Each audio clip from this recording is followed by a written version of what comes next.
Excellencies, we meet here today to commemorate the 20th anniversary of the United Nations World Conference Against Racism and its historic Durban Declaration and Programme of Action. And my friends, what a 20-year journey it has been. I can still vividly recall that day in December of 2000, when I, as a young Minister of Education, Youth Affairs and Culture, led our Barbados delegation into the conference hall in Santiago de Chile to commence the Americas Region preparatory meeting for this UN World Conference Against Racism in Durban. As a delegation, we had done our homework and had come to the meeting well prepared to put forward resolutions denouncing the racialized slave trade and chattel slavery to which our African and African Caribbean ancestors had been subjected, and confirming the need for and the legitimacy of reparations to repair the tremendous damage that had been inflicted. You could therefore imagine the great surprise and shock that we experienced when we came face to face with representatives of what were perhaps the two most powerful countries in the Americas region, audaciously informing us that the UN World Conference Against Racism would not be dealing with any issues pertaining to historical slavery or to the issue of reparations. Yes, for real, that is what I said, and that is what happened. Well, we as Barbadian people are reputed to have a certain degree of pride and backbone, to say nothing about common sense. And so we retorted and told them as politely as we could that they would have to be joking, that there was no way you could deal with contemporary racism, racial discrimination and inequality without going back to the historical roots of these phenomena. And that as far as we were concerned, the UN World Conference Against Racism would indeed be dealing with historical slavery and reparations. And so the battle was joined in Chile, and then I went to Geneva a few months later and met with almost every delegation there in Geneva and region. And at the end of it, after 2 meetings with the then head of the UN responsible for this, Mary Robinson, we determined that the whole world, with the exception of less than 20 countries in the Western Hemisphere,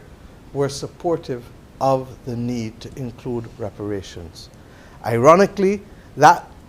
démarche that we had in Geneva took place at the same time that the Germans were apologizing for the Holocaust to the Jewish people. My friends, the battle was then to be joined in Durban, South Africa, and it is my great regret that I was unable ultimately to attend, having been appointed as Attorney General on the day on which I was to travel. But my loss was the region's gain, in that Sir Hilary Beckles then took up the mantle for reparations. 20 years later, if we were to examine the historical records, one would recognize that not only did the Durban Conference deal with issues ultimately pertaining to historical slavery, the transatlantic slave trade and reparations, but the Durban Declaration and Programme of Action established a solid foundation upon which significant progress of the issue of reparations for Africans and people of African descent has since been built. Indeed, the very theme of today's General Assembly debate, reparations, racial justice and equality for people of African descent,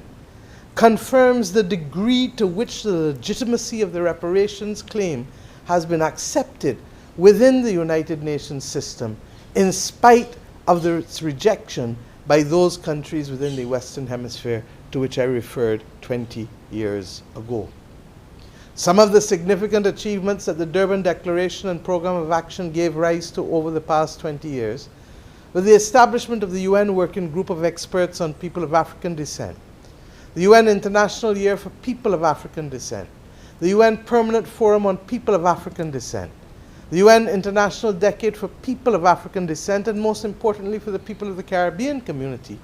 the establishment of the CARICOM Reparations Commission and its 10-point plan for reparatory justice. Much work has been done under the able leadership of Sir Hilary Beckles, to whom I referred just now.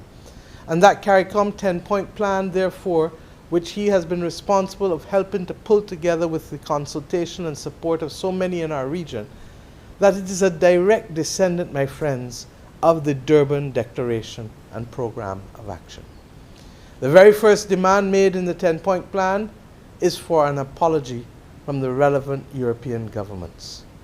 please see paragraphs 99, 100, and 101 of the Durban Declaration and the call for apologies and similar gestures contained therein. It is unfortunate that we are still making this call 20 years later. In addition, the 10-point plan's demands for a reparation program, a technology transfer program, an education development program, and for programs to deal with the Caribbean's public health crisis, long before this pandemic, I may add, the dearth of critical cultural institutions, and the need for cultural and psychological healing, all of these prefigured in paragraph 158 of the Durban Programme of Action. Why am I being so precise? Because it is important that we know that we have been laboring too long in the vineyard for these things that have affected our nations, particularly since almost all of us, upon becoming independent, were deprived of a program of action and a development plan that would have allowed us to meet the basic needs of our citizens, particularly after centuries of extraction of wealth from our nations, to be able to assist people whom we did not know and for whom we were not consciously given this wealth to. It is against this background, therefore, that in my capacity as Chair of the Caribbean Community's Prime Ministerial Subcommittee on Reparations, that I repeat the call that CARICOM has made publicly and through private correspondence to governments of Europe over the years, that we need to meet face to face to discuss these issues, and that we do so because the involvement of our nations either as perpetrators or victims of this genocide against native people in the Caribbean, or in the enslavement and terroristic exploitation and oppression of our African ancestors, we need to discuss these things if we are finally to put them behind us and to contextualize what our relationship ought to be and how we have been deprived of development largely because of the extraction of that wealth over centuries. It should be noted that heads of government of our Caribbean community have always made it clear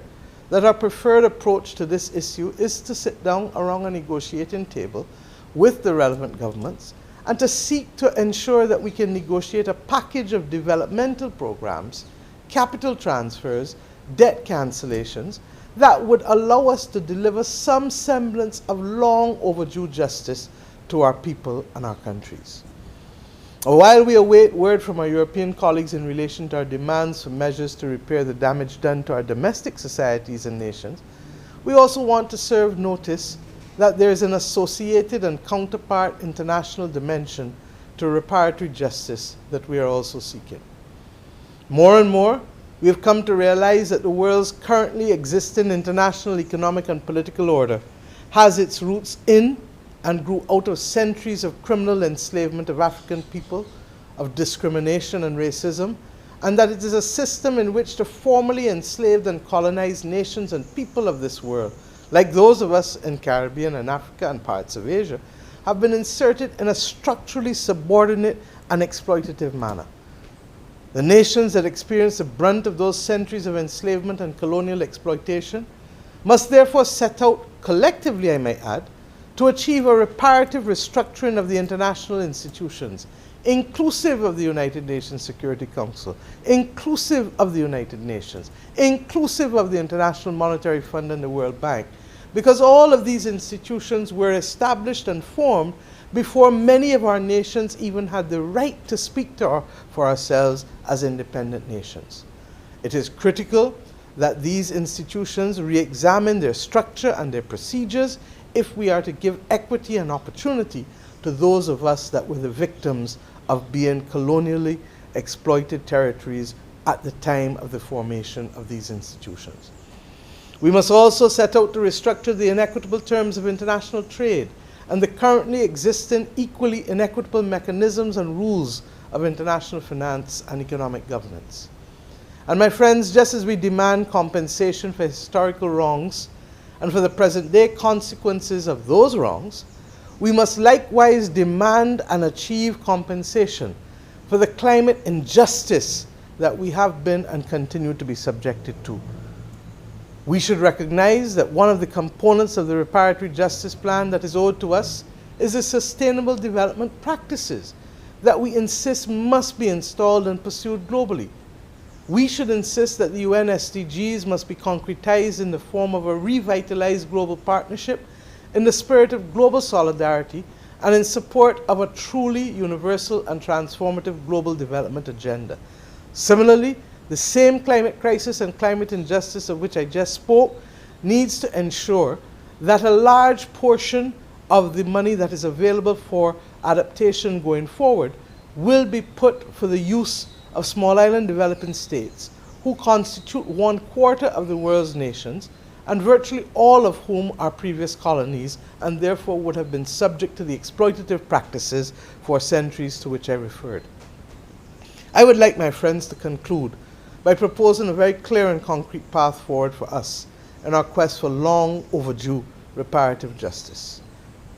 We in the Caribbean community are firmly of the view that the campaign for reparations for the transatlantic slave trade and for African enslavement should be a joint Africa-Caribbean or Africa Union CARICOM enterprise, and I would have made this very clear last week in the inaugural African Union CARICOM summit.